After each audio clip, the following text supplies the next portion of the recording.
Hello बच्चों, आज हम सॉल्व करेंगे चैप्टर इंट्रोडक्शन टू ट्रिग्नोमेट्री के कुछ इम्पोर्टेंट क्वेश्चन। तो बच्चों, ट्रिग्नोमेट्री के क्वेश्चन को सॉल्व करने के लिए आपको पाइथागोरस थ्योरम और ट्रिग्नोमेट्रिक आइडेंटिटीज़ को याद रखना होगा। तो पाइथागोरस थ्योरम में क्या होता है कि किसी राइट एंगल ट्राइंगल में हाइपोटेनस का जो स्क्वायर होता है वो उसके परपेंडिकुलर के स्क्वायर प्लस बेस के स्क्वायर के बराबर होता है। तो ये रिलेशन आपको याद रखना है। दूसरा, आपको ट्रिग्नोमेट्रिक आइडेंटिटी याद रखनी है। तो यहाँ पर ट्रिग्नोमेट्रिक रेशियोज को आप इस तरीके से रख सकते हो। पंडित बद्री प्रसाद पांडे हर हर बोले सोना चांदी तोले। तो यहाँ पर एस साइन के लिए है जिसका रेशियो पी अपॉन एच है, और सी कॉस के लिए है जिसका रेशियो बी अपॉन एच है, और टी टेन के लिए है जिसका रेशियो पी अपॉन बी है। जहाँ पर पी परपेंडिकुलर होता है, बी बेस होता है, एच हाइपोटेनस होता है। तो ये रिलेशन आपको याद रखने हैं। Sine theta, cos theta, tan theta के रिवर्स भी आपको ध्यान में रखने हैं। Cosec theta, sec theta, cot theta, और ये सब रिलेशन आपको याद रखने हैं। Sine theta equal to 1 upon cosec theta, cosec theta equal to 1 upon sine theta. तो इसी तरीके से कॉस थीटा के लिए भी है, टेन थीटा और कॉट थीटा के लिए भी है। और यहाँ पर ये आइडेंटिटी हैं। Sine square theta plus cos square theta equal to 1, 1 plus tan square theta equal to sec square theta, 1 plus cot square theta equal to cosec square theta. और दूसरा tan theta equal to sine theta upon cos theta, और इसका जो reverse होता है cot theta के बराबर होता है, और उसका जो रेशियो होता है cos theta upon sine theta. तो ये सारे रिलेशन आपको याद रखने हैं। तो सॉल्व करते हैं। क्वेश्चन फर्स्ट, पहला क्वेश्चन है if cos theta equal to 12 upon 30 find value of cos theta plus cosec theta. तो यहाँ पर बच्चों पहले आपको एक राइट एंगल ट्राइंगल बना लेना है। तो यहाँ पर हम ये देखेंगे कि कॉस थीटा का रेशियो क्या होता है। तो कॉस थीटा का जो रेशियो होता है वो होता है बेस अपॉन हाइपोटेनस।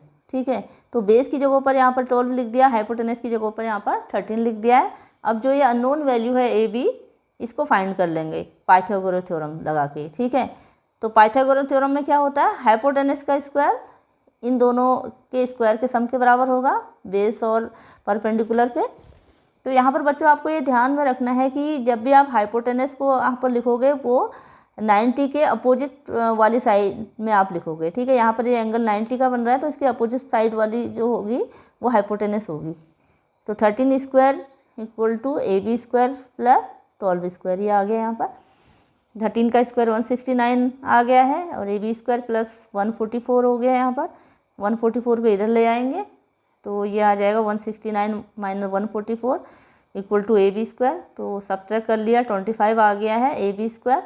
तो इसका जो स्क्वायर रूट होगा वो आ जाएगा 5 आ जाएगा, तो जो ए बी की वैल्यू हो जाएगी। ठीक है, तो ए बी की वैल्यू आ गई यहाँ पर 5 आ गई है। ठीक है, तो अब हम यहाँ पर वैल्यूज को पुट कर देंगे। तो कॉस थीटा की वैल्यू तो हमें दे ही रखी है पहले से ही, तो यहाँ पर लिख दी हमने। और कॉसेक थीटा किसका रेशियो होता है, हाइपोटेनस अपॉन परपेंडिकुलर। ठीक है, 13 अपॉन 5 हो गया। ठीक है, तो रेशियोज आपको याद रखने।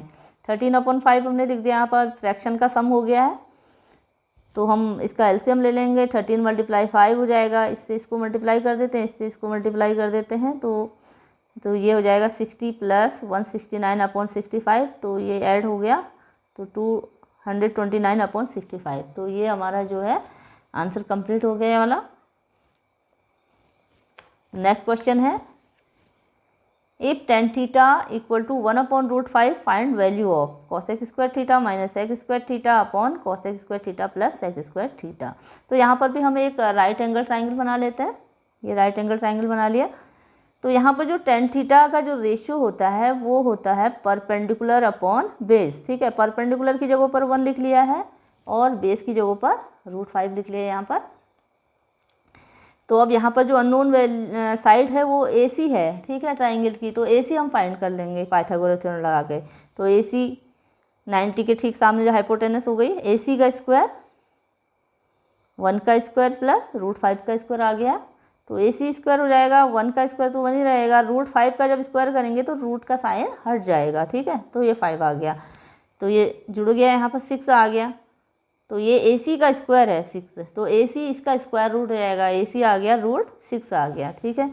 तो ये आ गया हमारा √6 आ गया, ठीक है। तो अब यहाँ पर हमें ये वैल्यू फाइंड करनी है इसकी। तो यहाँ पर हम कॉसेक थीटा और सेक थीटा की पहले अलग अलग वैल्यू फाइंड कर लेते हैं, ठीक है। डायरेक्ट भी कर सकते हैं, लेकिन हम अपने आसानी के लिए इसको लिख लेते हैं यहाँ पर। तो कॉसेक थीटा होता है आपका हाइपोटेनस अपॉन परपेंडिकुलर, ठीक है। तो हाइपोटेनस √6 हो गया, परपेंडिकुलर 1 हो गया, √6 अपॉन 1 से डिवाइड होगा तो √6 ही आएगा। और दूसरा सेक थीटा क्या होता है, हाइपोटेनस अपॉन बेस, √6 अपॉन √5। अब ये वैल्यूज को हम यहाँ रख देते हैं इधर। तो ये वैल्यूज को यहाँ रख दिया, √6 का होल स्क्वायर माइनस √6 अपॉन √5 का होल स्क्वायर अपॉन √6 का स्क्वायर माइनस √6 अपॉन √5 का होल स्क्वायर आ गया, ठीक है। तो √6 का जब हम स्क्वायर करेंगे तो रूट का ये साइन है ये वाला, तो ये हट जाएगा, ठीक है। यहाँ पर 6 आ जाएगा, इसी तरीके से यहाँ भी ये हो जाएगा 6 अपॉन 5 आ जाएगा ये, और इसके डिनोमिनेटर में भी इसी तरीके से हो जाएगा। तो अब यहाँ पर ये फ्रैक्शन का सब्ट्रैक्शन बन गया है, तो यहाँ पर हम इसका एलसीएम 5 ले लेंगे, तो 5 6 या 30 माइनस 6 अपॉन 5 हो जाएगा ये। और उसी तरीके से नीचे भी हो जाएगा, 6 5 या 30 प्लस 6 अपॉन 5, तो ये 30 से माइनस हो गया, 24 आ गया, 24 अपॉन 5 हो गया ये, और ये 36 अपॉन 5 हो जाएगा। तो अब ये जो है इसका डिनोमिनेटर क्या होगा कि रिवर्स हो जाएगा यहाँ पर, ठीक है, उल्टा हो जाएगा। तो ये 24 अपॉन 5 तो ये हो गया, और ये इसका डिनोमिनेटर कितना है 36 अपॉन 5, ये 36 अपॉन 5 इसका उल्टा रिवर्स हो गया 5 अपॉन 36, तो 5 से 5 कैंसिल हो गया ये, और क्या बचा 24 अपॉन 36। अब ये भी कैंसिल हो जाता है 12 से, 12 2 जा 24, 12 3 जा 36, तो 2 अपॉन 3 आ गई इसकी वैल्यू। तो इसकी जो वैल्यू आई है 2 अपॉन 3 आई है, ठीक है। तो ये भी हमारा आंसर कंप्लीट हो गया है। नेक्स्ट क्वेश्चन करते हैं। नेक्स्ट क्वेश्चन है simplify sine theta cosec theta minus sign theta.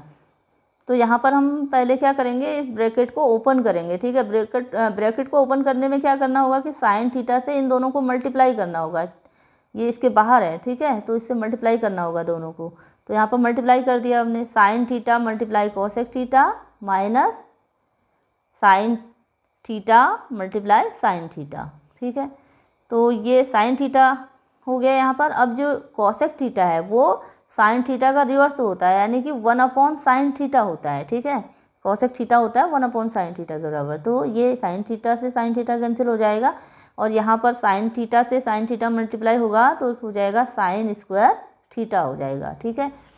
तो यहाँ पर ये आ गया 1, और ये आ गया 1 माइनस साइन स्क्वायर थीटा, ठीक है। तो इसमें हम आइडेंटिटी लगा देंगे। तो जैसा कि आपको पता है कि sign square theta plus cos square theta किसके बराबर होता है, 1 के बराबर होता है। तो कॉस स्क्वायर थीटा कितना हो जाएगा, इसको इधर ले जाएंगे तो 1 माइनस साइन स्क्वायर थीटा हो जाएगा। तो यहाँ पर ये आ गया 1 माइनस साइन स्क्वायर थीटा किसके बराबर आ गया, कॉस स्क्वायर थीटा के बराबर आ गया। तो यह हमारा आंसर यहाँ पर कंप्लीट हो गया है। हम नेक्स्ट क्वेश्चन करते हैं, question number 4। If tan a equal to 4/3 find sin a and cos a। तो यहाँ पर भी हम ट्राइंगल बना लेते हैं पहले, ठीक है। अब ये जो tan a है वो रेशो किसका होता है, परपेंडिकुलर अपॉन बेस, ठीक है। परपेंडिकुलर यहाँ पर 4 हो गया, बेस हो गया यहाँ पर 3। तो अननोन जो साइड है उसको फाइंड कर लेंगे पाइथागोरस थ्योरम से, ठीक है।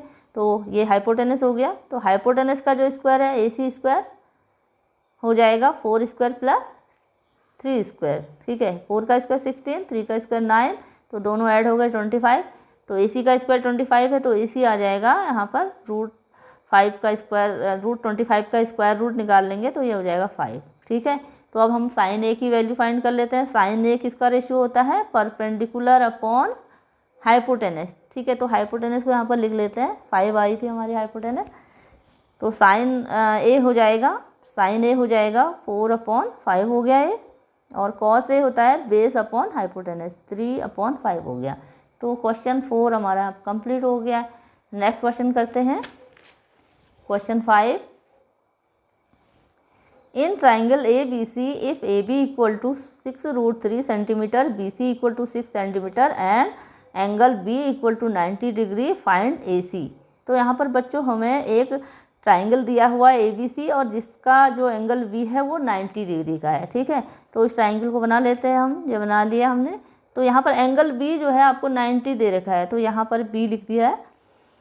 तो अब हमें क्या करना है, यहाँ पर ए सी फाइंड करना है, ठीक है। तो यहाँ पर ए सी हमें फाइंड करना है, तो ये तो हमें दे रखा है, ये नहीं दिया है, ठीक है। तो अब हम इसे फाइंड करेंगे। तो यहाँ पर ए सी स्क्वायर कितना हो जाएगा, ए सी स्क्वायर हो जाएगा 6√3 इसका स्क्वायर ए बी का स्क्वायर प्लस 6 का स्क्वायर हो गया। तो 6 का स्क्वायर तो 36 हो जाएगा और √3 का स्क्वायर कितना हो जाएगा, 3 हो जाएगा, ये साइन हट जाएगा। तो 36 × 3 आ गया, 6 का स्क्वायर 36 हो गया। तो ये दोनों को मल्टीप्लाई करेंगे 108 हो जाएगा और ये आ गया प्लस 36, तो उन दोनों को ऐड कर देंगे 144 आया। तो ए सी स्क्वायर 144 आया, तो ए सी आ जाएगा, इसका स्क्वायर रूट निकालेंगे 144, तो ये आ जाता है 12 सेंटीमीटर, ठीक है। तो जो मैंने पहले यहाँ पर लिख दिया था 12 सेंटीमीटर, ठीक है। तो ये आ गया 12 सेंटीमीटर। तो इस तरीके से कर लेंगे इसको सॉल्व। तो ये हो गया हमारा आंसर कंप्लीट हो गया। नेक्स्ट क्वेश्चन करते हैं। नेक्स्ट क्वेश्चन है prove that the side 13 centimetre, 12 centimetre and 5 centimetre are sides of a right angle triangle. तो यहाँ पर बच्चों हमें साइड्स दे रखी है और हमें ये बताना है कि इनसे बनने वाला जो ट्राइंगल है वो एक राइट एंगल ट्राइंगल होगा। तो जैसा कि बच्चों आप जानते हो कि पाइथागोरस थ्योरम में हमने क्या पढ़ा था कि जो राइट एंगल ट्राइंगल है उसमें हाइपोटेनस का स्क्वायर बाकी दो साइड्स के स्क्वायर के सम के बराबर होता है। तो हम ये जानते हैं कि जो पाइथागोरस थ्योरम है वो राइट एंगल ट्राइंगल के लिए फॉलो होती है, ठीक है। तो यहाँ पर हम पाइथागोरस थ्योरम का यूज करेंगे, ठीक है। तो सबसे बड़ी वाली जो साइड है 13 सेंटीमीटर वो इसकी हाइपोटेनस हो जाएगी, ठीक है। तो बाकी हम ये देखेंगे कि अगर इसका जो स्क्वायर है इन दोनों के स्क्वायर के सम के इक्वल हो जाता है तो वो एक राइट एंगल ट्राइंगल होगा। तो इन सब का स्क्वायर कर लेते हैं हम। 13 का स्क्वायर हो जाएगा 169, अब बाकी दो साइड्स के स्क्वायर को हम जोड़ लेते हैं, ठीक है। तो 12 का स्क्वायर प्लस 5 का स्क्वायर, तो 12 का स्क्वायर हो जाएगा 144 प्लस 25, तो 169 आ गया है। तो ये हमारा जो है इसके बराबर आ रहा है, ठीक है। तो थर्ड साइड का जो स्क्वायर है बाकी जो दो साइड्स हैं उनके स्क्वायर के सम के बराबर आ रहा है यहाँ पर। तो यानी कि यहाँ पर पाइथागोरस थ्योरम फॉलो हो रही है। तो यहाँ पर जो हमारा A C square plus B C square किसके बराबर आ गया है, ए बी स्क्वायर के बराबर आ गया है यहाँ पर, ठीक है। ये आ गया यहाँ पर। तो पाइथागोरस थ्योरम यहाँ पर फॉलो हो रही है। तो हम यहाँ पर लिख सकते हैं since sides follow Pythagoras theorem hence they are the sides of a right angle triangle. तो ये हमारा प्रूफ हो गया है। तो नेक्स्ट क्वेश्चन करते हैं अब। Question number 7, what is the smallest value of cos theta if theta is greater और इक्वल टू 0 और लेस 90 डिग्री और इक्वल टू 90 डिग्री, ठीक है। तो इसे सॉल्व करते हैं। तो यहाँ पर बच्चों कॉस थीटा की जो सबसे स्मॉलेस्ट वैल्यू होती है वो क्या होती है, 0 होती है, ठीक है। कॉस थीटा की सबसे छोटी वैल्यू 0 होती है और वो 0 कब होती है, जब थीटा 90 के बराबर होता है, 90 डिग्री के बराबर होता है। तो यहाँ पर हम लिख लेंगे कॉस 90 डिग्री इक्वल टू 0, ठीक है, where theta equal to 90 degree. तो ये इसका आंसर हो गया। नेक्स्ट क्वेश्चन है इसी तरीके का, what is the smallest value of sine theta if theta is greater और इक्वल टू 0 एंड लेस और इक्वल टू 90 डिग्री। तो यहाँ पर बच्चों आप जानते हो कि साइन थीटा की जो स्मॉलेस्ट वैल्यू होती है वो 0 होती है और 0 कब होती है, जब उसका जो थीटा है जो एंगल है वो 0 डिग्री का हो। तो यहाँ पर हम लिख सकते हैं sine 0 equal to 0 where theta equal to 0 degree, ठीक है। तो ये हमारा आंसर यहाँ पर कंप्लीट हो गया। Question 8। Now question number 9, if cosec square theta bracket 1 plus cos theta bracket 1 minus cos theta equal to K, find value of K. तो यहाँ पर हमें के की वैल्यू फाइंड करनी है। तो इसे सिंप्लीफाई करते हैं। तो यहाँ पर ये आप देख रहे हो कि ये 1 plus cos theta 1 minus cos theta है, ठीक है। तो यहाँ पर हम आइडेंटिटी लगाएंगे, एक कौन सी वाली आइडेंटिटी लगाएंगे, a प्लस बी और a माइनस बी की। जैसे कि यहाँ पर आप देख रहे हो कि यहाँ पर एक बार तो ये प्लस हो रहा है, ठीक है, और दूसरी बार ये माइनस हो रहा है, ठीक है। तो यहाँ पर हम a प्लस बी और a माइनस बी वाली आइडेंटिटी हम यहाँ पर लगा सकते हैं। तो a प्लस बी और a माइनस बी की जो आइडेंटिटी होती है वो आपने पढ़ी होगी, a plus B a minus B equal to a square minus B square. तो ये वाली आइडेंटिटी यहाँ पर हम लगाएंगे। तो ये a के लिए हो गया, ये b के लिए हो गया, तो ये आ जाएगा 1 का स्क्वायर 1 हो गया, और ये दूसरा माइनस कॉस स्क्वायर थीटा हो गया, ठीक है, और ये कॉस स्क्वायर थीटा इसके बाहर से है। तो अब यहाँ पर जो 1 माइनस कॉस स्क्वायर थीटा है वो कितना हो जाएगा, साइन स्क्वायर थीटा के बराबर हो गया, ठीक है। तो साइन स्क्वायर थीटा के बराबर कैसे हो गया है, ये sine square theta plus cos square theta equal to 1, ये आपने पढ़ा है। तो कॉस स्क्वायर थीटा कितना हो जाएगा, ये 1 माइनस साइन स्क्वायर थीटा हो जाता है यहाँ पर, ठीक है। तो इसको ही हम अगर ऐसे लिख लें, sine square theta equal to 1 minus cos square theta भी हम लिख सकते हैं इसको, ठीक है। तो यहाँ पर जो 1 माइनस कॉस स्क्वायर थीटा है वो साइन स्क्वायर थीटा के बराबर हो जाएगा, ठीक है।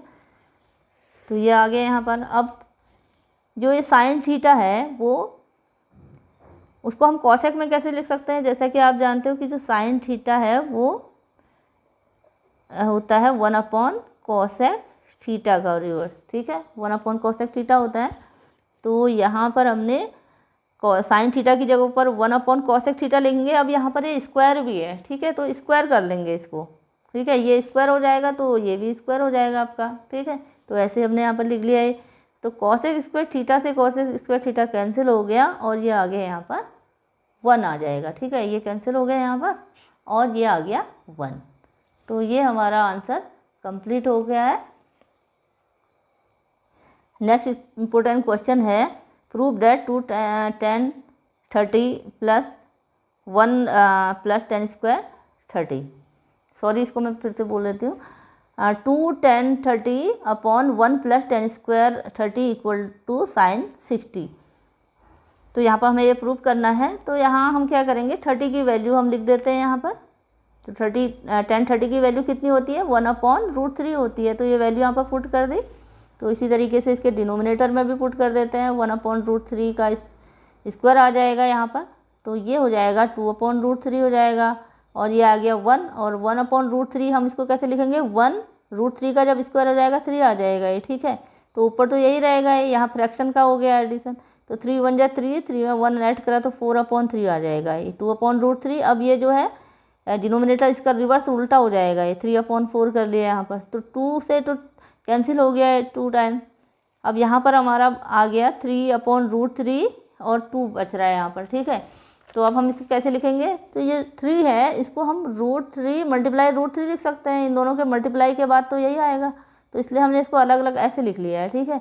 तो अब नीचे आ गया रूट 3 मल्टीप्लाई 2, तो रूट 3 से रूट 3 कैंसिल आ गया, रूट 3 अपॉन 2 आ गया ये, ठीक है। तो रूट 3 अपॉन 2 जो वैल्यू होती है वो किसकी होती है, साइन 60 की वैल्यू होती है, ठीक है।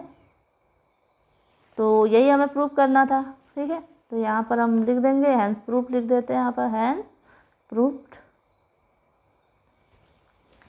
नेक्स्ट क्वेश्चन है, if cos A minus B equal to root 3 upon 2 and cos A plus B equal to 1 upon 2 and A plus B is greater than 0 और लेस और equal to 90 degree, find value of A and B, ठीक है।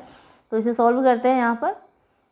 तो यहाँ cos A minus B equal to root 3 upon 2 है। तो यहाँ पर आप देखोगे कि कॉस की ऐसी वैल्यू कौन सी है जिसके लिए ये रूट 3 अपॉन 2 होता है, ठीक है। तो कॉस 30 के लिए वैल्यू रूट 3 अपॉन 2 होती है, तो यहाँ पर हमने कॉस 30 लिख लिया यहाँ पर, ठीक है। तो अब दोनों तरफ कॉस है, यहाँ पर cos A minus B cos 30 के बराबर है, यानी कि जो ए माइनस बी है वो 30 के इक्वल है, ठीक है। तो हम इसको ऐसे लिख सकते हैं, ए माइनस बी इक्वल टू 30। तो ये हो गई हमारी इक्वेशन नंबर 1। तो उसी तरीके से दूसरे वाले जो है उसके लिए भी हम इसके लिए भी हम बनाएंगे इक्वेशन। तो cos A plus B equal to 1 upon 2 है, तो 1 अपॉन 2 वैल्यू होती है कॉस 60 की, ठीक है। अब यहाँ पर ये इस तरीके से आ गया। अब यहाँ ए प्लस बी हो गया 60 डिग्री के बराबर हो जाएगा। तो ये इक्वेशन नंबर 2 हो गई। अब इन दोनों इक्वेशन को सॉल्व कर लेंगे। तो यहाँ पर हम एलिमिनेशन मेथड से सॉल्व कर लेते हैं इसको। तो यहाँ पर एक माइनस का प्लस का ये कैंसिल हो गया, यहाँ पर 2a आ गया, 90 आ गया, जुड़ जाएंगे यहाँ पर, ठीक है।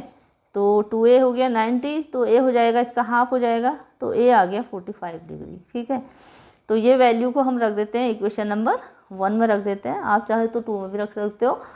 तो 1 में हमने रख दिया तो ये आ गया, एक ही जगह 45 रखा है यहाँ पर, 45 minus B equal to 30 degree आ गया। तो 45 माइनस 30 को इधर ले आते हैं और ये बी को इधर ले आएंगे तो प्लस का हो जाएगा ये। ठीक है, तो 15 आ गया ये, तो बी आ गया 15 डिग्री। ठीक है, तो ये हमारा आंसर यहाँ पर कंप्लीट हो गया। तो नेक्स्ट करते हैं नेक्स्ट क्वेश्चन। नेक्स्ट क्वेश्चन है, if 10a plus B equal to √3 and 10a minus B equal to 1/√3 and a plus B is greater than 0 और लेस और equal to 90 degree and a is greater than b, find a and b। ठीक है, तो ये भी इससे पहले वाला जो हमने क्वेश्चन सॉल्व करा था उसी तरीके का है क्वेश्चन भी। ठीक है, तो यहाँ पर आपको ये कुछ नहीं देखना है, आपको बस आप ये इसको देखो आप। ठीक है, तो यहाँ पर देखो 10a plus B equal to √3 है, तो हम ये देखेंगे यहाँ पर कि 10 की कौन सी वैल्यू √3 के इक्वल होती है, तो 1060 की वैल्यू होती है √3। ठीक है, तो हमने यहाँ पर 1060 लिख दिया, तो ये a प्लस बी हो जाएगा 60 डिग्री हो जाएगा। ठीक है, तो उसी तरीके से यहाँ पर 10a minus B equal to 1/√3 है, तो 1/√3 जो वैल्यू होती है वो 1030 की होती है। ठीक है, तो यहाँ पर से आ जाएगा a minus B equal to 30, तो इक्वेशन नंबर 2 हो गई। ठीक है, इन दोनों इक्वेशन को हम सॉल्व कर लेते हैं। यहाँ पर एलिमिनेशन मेथड लगाएंगे हम, तो ये प्लस बी माइनस बी है तो ये कैंसिल हो गया, 2a आ गया 90 डिग्री आ गया, तो a आ जाएगा इसका हाफ हो जाएगा 45। ठीक है, तो अब यहाँ पर वैल्यू हमने रख दी इक्वेशन नंबर 1 में रख दी यहाँ पर, तो ये आ जाएगा 45 प्लस बी इक्वल टू 60, तो b हो जाएगा 15। तो बिल्कुल इससे पहले वाला जो क्वेश्चन करा था उसी तरीके से है ये क्वेश्चन। तो ये हमारा आंसर 12 कंप्लीट हो गया। तो नेक्स्ट क्वेश्चन करते हैं, क्वेश्चन नंबर 13। क्वेश्चन नंबर 13 है, find value of sign 60 degree cos 30 degree plus sign 30 degree cos 60 degree. ठीक है, तो यहाँ पर वैल्यूज़ को पुट कर देंगे। तो यहाँ पर आपको ये एंगल्स की वैल्यू आपको याद होनी चाहिए। तो साइन 60 होता है √3/2 के बराबर, कॉस 30 डिग्री होता है √3/2 के बराबर। ठीक है, प्लस साइन 30 होता है 1/2 और कॉस 60 होता है 1/2। ठीक है, तो ये तो आपको याद रखनी है। तो यहाँ पर अब ये न्यूमरेटर से न्यूमरेटर मल्टीप्लाई होगा और डिनोमिनेटर से डिनोमिनेटर मल्टीप्लाई होगा। ठीक है, √3 से √3 मल्टीप्लाई हुआ तो ये आ गया 3 और 2 से 2 मल्टीप्लाई हो गया ये 4 आ जाएगा। ठीक है, उसी तरीके से यहाँ पर भी 1 से 1 मल्टीप्लाई जाएगा 1 और 2 से 2 मल्टीप्लाई होगा 4 आ जाएगा। ठीक है, तो फ्रैक्शन का एडिशन बन गया, यहाँ पर डिनोमिनेटर सेम है तो इसको डायरेक्टली जोड़ लो आप। 3 में 1 जोड़ा 4, 4/4, 4 से डिवाइड हो जाएगा 1 आ जाएगा। ठीक है, तो ये हमारा आंसर कंप्लीट हो गया। नेक्स्ट क्वेश्चन करते हैं, question 14। Find value of 1 minus ten square 45 degree upon 1 plus tan square 45 degree. तो यहाँ पर वैल्यूज़ को रख देते हैं। 10 45 की वैल्यू 1 होती है। ठीक है, तो यहाँ पर 1 रख दिया हमने, 1 माइनस 1 का स्क्वायर 1 प्लस 1 का स्क्वायर आ गया। तो 1 माइनस 1 का स्क्वायर 1 ही रहेगा और यहाँ 1 इस तरीके से यहाँ पर आ गया। 1 से 1 माइनस होगा तो 0 आ गया, 0/2, तो ये हो जाएगा 0 के इक्वल। ठीक है, तो ये हमारा आंसर कंप्लीट हो गया। नेक्स्ट क्वेश्चन करते हैं। नेक्स्ट क्वेश्चन है, if sine theta equal to cos theta find value of tan theta plus cos theta. ठीक है, तो यहाँ पर हम सबसे पहले देखेंगे कि साइन थीटा और कॉस थीटा कौन सी वैल्यू के लिए, थीटा की कौन सी वैल्यू के लिए इक्वल होते हैं। ठीक है, तो जैसा कि आप जानते हो कि साइन थीटा और कॉस थीटा की वैल्यू कब होती है इक्वल, जब थीटा 45 के बराबर होता है। 45, तो कॉस 45 और साइन 45 की एक ही वैल्यू होती है 1/√2। ठीक है, तो यहाँ पर हम लिख देंगे sine theta equal to cos theta, तो थीटा इक्वल टू 45 डिग्री। ठीक है, तो 45 के लिए दोनों की वैल्यू एक ही होती है। तो यहाँ पर हम ten theta plus cos theta, यहाँ पर हम 45 लिख देंगे, इधर यहाँ भी लिख दिया थीटा की जगह पर 45, तो 10 45 1 हो जाता है और ये भी 1 होता है, तो दोनों आ गया। दोनों को जोड़ देंगे तो ये आ जाता है 2। ठीक है, तो ये आंसर हमारा कंप्लीट हो गया ये वाला भी। नेक्स्ट क्वेश्चन करते हैं, question number 16। In triangle ABC right angle at B if tan A equal to 1/√3 find the value of sine A cos C plus cos A sin C। ठीक है, तो एक राइट एंगल ट्राइंगल हमें बनाना है, यहाँ पर ये बना लिया और यहाँ पर ये दिया हुआ है कि राइट एंगल एट B, तो B पर हमने राइट एंगल बना लिया यहाँ पर। ठीक है, अब यहाँ पर रेशियो दे रखा है tan a के लिए 1/√3, तो ये होता है परपेंडिकुलर अपॉन बेस। परपेंडिकुलर 1 हो गया, बेस ये हो गया। तो पहले हम अननोन वैल्यू को फाइंड कर लेंगे पाइथागोरस थ्योरम से। तो AC का स्क्वायर हो गया 1 का स्क्वायर प्लस √3 का स्क्वायर हो गया है, तो ये आ जाएगा 4 आ गया यहाँ पर। AC हो जाएगा इसका स्क्वायर रूट, तो ये 2 आ गया है। तो AC हमारा यहाँ पर कितना आ गया, 2 आ गया यहाँ पर, ठीक है। तो अब हमें क्या फाइंड करना है यहाँ पर, sign A cos C, cos A sign सी। तो देखो बच्चों यहाँ पर साइन ए और कॉस ए तो यहाँ से आ जाएगा, ठीक है। तो यहाँ से हमने ले लिया इधर साइन ए ले लिया, यहाँ पर साइन ए परपेंडिकुलर अपॉन हाइपोटेनस हो जाएगा, ये हो जाएगा। और cos A base upon hypotenuse हो गया ये, ठीक है, ये आ गया। तो ये वैल्यू हमने लिख दी। अब हमें यहाँ पर कॉस सी और साइन सी भी निकालना है, तो हम यहाँ पर हमें एंगल सी लेना होगा, ठीक है। तो अब हम इस ट्राइंगल को इसको घुमा देंगे समझो, ठीक है। तो ऐसे घुमा दिया हमने ये, तो सी इधर आ गया, ठीक है। तो अब ये BC यहाँ पर ये 1 आ गया, ये इसको ये यहाँ पर लिख दिया हमने, AB यहाँ पर लिख दिया, ठीक है। तो यहाँ पर हम साइन सी और कॉस सी की वैल्यू लिख लेंगे। यहाँ पर साइन सी ये हो जाएगा √3 अपॉन इसका जो हाइपोटेनस तो एक ही रहेगी दोनों में, ये 2 आ गया यहाँ पर, तो √3 अपॉन 2 हो गया। और कॉस सी हो जाएगा बेस अपॉन हाइपोटेनस 1/2 हो गया। अब ये वैल्यूज़ को हम यहाँ पर लिख देंगे, ठीक है। तो साइन ए की वैल्यू 1/2 है यहाँ पर, और साइन कॉस सी की वैल्यू यहाँ पर 1/2 है, ठीक है।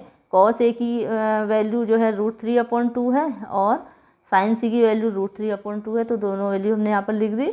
तो यहाँ पर अब यही होगा कि न्यूमरेटर से न्यूमरेटर मल्टीप्लाई, डिनोमिनेटर से डिनोमिनेटर मल्टीप्लाई, तो 1 × 1 हो जाएगा, और ये मल्टीप्लाई होकर 4 आ जाएगा। तो उसी तरीके से यहाँ पर √3 जब मल्टीप्लाई √3 से हो जाएगा तो ये साइन हट जाएगा और 3 आ जाएगा, और नीचे आ जाएगा 4।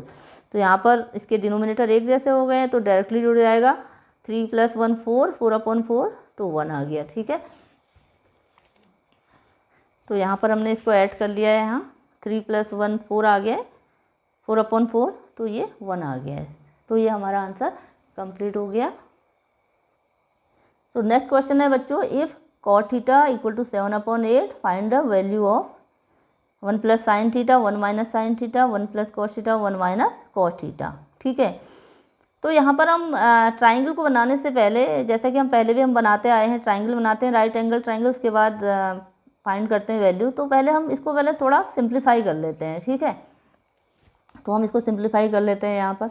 तो यहाँ पर बच्चों आप देख रहे हो कि 1 + sin थीटा, 1 - sin थीटा है। तो यहाँ पर a + b और a - b की आइडेंटिटी लग सकती है यहाँ पर, ठीक है। तो उसे लगा लेते हैं यहाँ पर।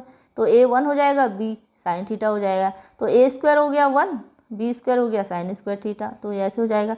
और इसी तरीके से यहाँ पर भी हम a + b और a - b की आइडेंटिटी लगा देंगे। तो a की जगह पर 1 हो जाएगा, b की जगह पर cos थीटा, तो a² 1 हो जाएगा, और b² cos² थीटा हो गया। तो 1 - sin² थीटा किसके बराबर होता है, cos² थीटा के बराबर होता है, और 1 - cos² थीटा होता है sin² थीटा के बराबर होता है, ठीक है। तो यहाँ पर ये हो जाएगा cos theta upon sin theta का होल स्क्वायर हो गया, ठीक है। इसके बाहर लिख दिया है हमने इसको। तो cos theta upon sin theta equal होता है cot थीटा के बराबर, ठीक है। तो ये रेशियो cot थीटा के बराबर होता है। तो cot थीटा का होल स्क्वायर आ गया आप। तो cot थीटा की वैल्यू आपको क्वेश्चन में दे रखी है यहाँ पर, ठीक है, 7/8। तो ये वैल्यू हम यहाँ पर लिख देंगे, 7/8 का होल स्क्वायर हो गया 49/64। तो बच्चों इस क्वेश्चन को आप एक राइट एंगल ट्राइंगल बना के भी कर सकते हो, ठीक है। तो वो थोड़ा लेंदी हो जाएगा। तो यहाँ पर आप जब आइडेंटिटी का यूज करोगे तो इसमें आपको ट्राइंगल भी नहीं बनाना पड़ेगा, और डायग्राम नहीं बनाना पड़ेगा उसका, और सीधे सीधे ये यहाँ पर इसका आंसर फाइंड हो जाएगा। तो ये वाला आंसर भी हमारा कंप्लीट हो गया। अब नेक्स्ट क्वेश्चन करते हैं। नेक्स्ट इम्पोर्टेंट क्वेश्चन है, if 3 cot a = 4 check whether 1 - tan² a upon 1 + tan² a = cos² a - sin² a और नॉट। तो हमें ये बताना है कि ये जो ये लेफ्ट हैंड साइड इसका राइट हैंड साइड के बराबर है या नहीं है, ठीक है। तो यहाँ पर हमें 3 cot a = 4 दिया है। तो पहले हम इसके लिए एक राइट एंगल ट्राइंगल बना लेंगे और उसमें वैल्यूज़ को पुट कर लेंगे, ठीक है। तो यहाँ पर 3 cot a = 4 है, तो हम इसको लिख सकते हैं cot a = 4/3, ठीक है। तो cot a का जो रेशियो होता है वो होता है बेस अपॉन परपेंडिकुलर, ठीक है। बेस अपॉन परपेंडिकुलर होता है, ठीक है। 4/3 हो गया ये, तो यहाँ पर जो अननोन साइड है वो AC है, तो AC फाइंड कर लेते हैं पहले पाइथागोरस थ्योरम से। तो AC का स्क्वायर हो जाएगा 3 का स्क्वायर प्लस 4 का स्क्वायर आ गया, तो 9 प्लस 16, तो ये जुड़ जाएगा 25। ये तो AC आ जाएगा 25 का स्क्वायर रूट 5 आ गया, तो यहाँ पर हम 5 लिख लेते हैं। तो अब हम 10A की वैल्यू यहाँ पर पुट कर लेंगे। तो 10A क्या होगा, 10A होता है परपेंडिकुलर अपॉन बेस 3/4, ठीक है। तो यहाँ पर 10A की जगह पर 3/4 का स्क्वायर लिख दिया यहाँ पर, तो इसी तरीके से यहाँ भी लिख दिया। तो ये हो जाएगा 1 - 9/16 हो जाएगा, ठीक है। यहाँ भी हो जाएगा 1 + 9/16। अब ये फ्रैक्शन का सब्ट्रैक्शन हो गया, यहाँ पर एलसीएम 16 ले लिया आपने, तो 16 1 जा 16 - 9/16, और उसी तरीके से डिनोमिनेटर में भी हो जाएगा 16 + 9/16। अब ये दोनों ये सब्ट्रैक्ट हो गया, तो 7/16 आ गया, और ये आ गया 25/16 आ गया। तो ये न्यूमरेटर है इसका, ये डिनोमिनेटर है इसका, तो ये डिनोमिनेटर रिवर्स हो जाएगा इसका। तो 7/16 और ये रिवर्स हो जाएगा 16/25। तो 16 से 16 कैंसिल हो जाएगा, तो ये आ गया 7/25, ठीक है। तो अब हम इसका जो ये तो हमने लेफ्ट साइड इसका कर लिया है, ये राइट साइड है, इसकी वैल्यू भी हम यहाँ पर फाइंड कर लेते हैं। तो यहाँ पर cos A और sin A की वैल्यू हमने रख लेनी है। तो cos A क्या होता है, base upon hypotenuse, base upon hypotenuse 4/5 हो जाता है, ये हमने 4/5 यहाँ पर लिख दिया। और sin A हो गया परपेंडिकुलर अपॉन हाइपोटेनस, ठीक है।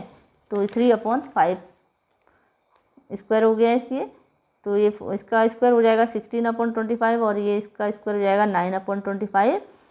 तो यहाँ पर डिनोमिनेटर सेम है, तो डायरेक्ट सब्ट्रैक्ट हो जाएगा, 16 से 9 जाएगा 7/25। तो यहाँ पर दोनों वैल्यू हमारी इक्वल आ गई है, ठीक है। 7/25 आई है, इसकी वैल्यू भी 7/25 आई है, और इसकी वैल्यू भी हमारी 7/25 आ गई है। तो ये हमारा सॉल्व हो गया है आंसर, ठीक है। तो हमें यहाँ पर चेक करना है कि ये है या नहीं है, तो यहाँ पर यस हो गया, ठीक है। तो ये हमने लिख दिया, ये left hand side right hand side के इक्वल है, ठीक है। तो ये हमारा आंसर कंप्लीट हो गया। तो नेक्स्ट क्वेश्चन करते हैं। Question 19, in triangle PQR angle Q = 90 degree and PR + QR = 25 centimetre and PQ = 5 centimetre, find sin P, cos P and tan P।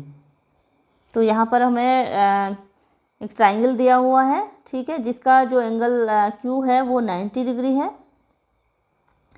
और PR + QR हमें 25 दिया हुआ है, और PQ हमें दिया हुआ है 5 सेंटीमीटर, ठीक है, 5 सेंटीमीटर दिया हुआ है ये, और हमें ये रेशियोज हमें यहाँ पर फाइंड करने हैं। तो यहाँ पर हमने लिख लिया, ये 5 सेंटीमीटर दिया हुआ है। तो यहाँ में PR + QR = 25 दिया हुआ है, ठीक है। तो हम यहाँ पर से PR को लिख लेते हैं 25 - QR, इसको इधर ले गए, तो PR की जगह पर हमने ये लिख दिया, ठीक है। अब यहाँ पर हम क्या करेंगे, पाइथागोरस थ्योरम लगा देंगे इसमें, ठीक है। तो PR का स्क्वायर किसके बराबर होगा, RQ के स्क्वायर प्लस PQ के स्क्वायर के बराबर हो जाएगा ये, ठीक है। तो यहाँ पर PR का स्क्वायर हमारा हमने ये निकाला है यहाँ पर, तो ये यहाँ लिख लेते हैं इसको। तो ये A - B का होल स्क्वायर हो गया, तो इसको ओपन कर देंगे, A का स्क्वायर प्लस B का स्क्वायर -2AB, A का स्क्वायर 625 हो गया, B का स्क्वायर QR स्क्वायर हो गया -2AB, 2 × 25 × QR = QR square plus PQ square. तो दोनों साइड QR स्क्वायर हैं, तो ये कैंसिल हो गए, तो हमारे पास क्या बचा, 625 - 50 QR = 25। ये PQ का स्क्वायर भी हमने यहाँ पर लिख दिया, 5 का स्क्वायर 25 हो गया है, ठीक है। तो यहाँ पर अब ये नंबर्स को साथ में ले लेते हैं, 625 - 25, तो ये 50 QR हो गया, तो यहाँ माइनस हो जाएगा, 600 आ गया, और ये आ गया 50 QR। तो 50 को इधर ले गए, तो ये डिवाइड में चला जाएगा, तो ये कैंसिल हो गया 0 0 से, और 5 से कैंसिल, ये 12 टाइम्स हो जाता है। तो QR आपका आ गया 12 सेंटीमीटर आ गया, ठीक है। तो यहाँ पर 12 सेंटीमीटर लिख देते हैं। तो अब यहाँ पर हमें जो रिलेशन पहले से दिया हुआ है क्वेश्चन में, PR + QR = 25 दिया हुआ है, ठीक है। तो यहाँ पर हम QR की वैल्यू हमने फाइंड कर ली है, तो ये वैल्यू यहाँ पर रख देते हैं। तो PR आपका हो जाएगा 25 - 12, ये यहाँ चला जाएगा 13 सेंटीमीटर, ठीक है। तो PR भी हमारा 13 सेंटीमीटर आ गया है, ठीक है। तो PR हमारा कितना आ गया, 13 सेंटीमीटर आ गया। तो यानी जो ये वैल्यू हमारी जो आ गई है, ये आ गई है हमारी 13 सेंटीमीटर आ गई है। ठीक है, तो तीनों वैल्यूज हमें पता चल गई हैं अब यहाँ पर। ठीक है, तो हमें ये रेशियोज हम निकाल लेते हैं जो हमें फाइंड करने हैं। साइन पी क्या हो जाएगा, परपेंडिकुलर अपॉन हाइपोटेनस। ठीक है, तो परपेंडिकुलर अपॉन हाइपोटेनस, परपेंडिकुलर कहाँ है इसका, 12 है, हाइपोटेनस इसका कितना है, 13 है। ठीक है, तो ये आ गया 12/13 आ गया, ये 12/13 आ गया। कॉस पी होता है आपका बेस अपॉन हाइपोटेनस, तो बेस अपॉन हाइपोटेनस होता है। ठीक है, तो बेस अपॉन हाइपोटेनस, बेस कितना है इसका, 5 है इसका बेस, और हाइपोटेनस कितना है, 13, तो 5/13 आ गया है। और 10p होता है परपेंडिकुलर अपॉन बेस, तो परपेंडिकुलर कितना है, 12/5, तो 10p आ गया 12/5। तो ये हमारा क्वेश्चन नंबर जो 9 है वो कंप्लीट हो गया है। तो नेक्स्ट क्वेश्चन करते हैं। नेक्स्ट क्वेश्चन है, if tan theta equal to 1/√3 find the value of 7 sin square theta plus 3 cos square theta. तो यहाँ पर पहले हम ट्राइंगल बना लेंगे, राइट एंगल ट्राइंगल बना लिया हमने। और tan थीटा का जो रेशियो होता है परपेंडिकुलर अपॉन बेस, तो परपेंडिकुलर की जो 1, बेस की जो ऊपर √3 लिख लिया है यहाँ पर। AC को फाइंड कर लेंगे पाइथागोरस थ्योरम से, तो AC का स्क्वायर होता है 1 का स्क्वायर प्लस √3 का स्क्वायर, ये लिख लिया है यहाँ पर। तो ये 1 + 3 आ गया, ये हो गया 4 के इक्वल, तो ये AC आ जाएगा 4 का स्क्वायर रूट होगा। ठीक है, तो AC क्या होगा, 4 का स्क्वायर रूट हो जाएगा ये। ठीक है, तो ये आ गया AC = 2 आ गया। ठीक है, तो अब साइन थीटा निकाल लेते हैं यहाँ पर। साइन थीटा जो रेशियो होता है वो perpendicular upon hypotenuse, perpendicular upon hypotenuse, hypotenuse हमारी कितनी आ गई, 2 आ गई है, तो 1/2 हो जाएगा ये। और cos थीटा हो जाएगा बेस अपॉन हाइपोटेनस, √3/2 हो गया। ठीक है, तो अब यहाँ पर हम ये वैल्यूज इसमें रख देते हैं, ये वैल्यू निकालनी है हमने इसमें। 7 × 1/2 का स्क्वायर हो गया है, स्क्वायर में है, और ये 3 × √3/2 का होल स्क्वायर हो गया, तो 1/2 का स्क्वायर 1/4 हो जाएगा। और यहाँ पर √3/2 का स्क्वायर 3/4 हो जाएगा, इसका स्क्वायर रूट का साइन हट जाएगा है, तो यहाँ पर ये हो जाएगा 7/4 हो गया है, और ये 7/4 हो गया है, और ये हो गया 9/4 हो जाएगा। ठीक है, तो डिनोमिनेटर सेम है, तो जुड़ जाएगा 9 7 16 हो गया, 16/4, तो 4 से डिवाइड होके हो जाता है 4। ठीक है, तो ये हमारा क्वेश्चन नंबर 10 भी जो है हमारा कंप्लीट हो गया है। Okay, thank you.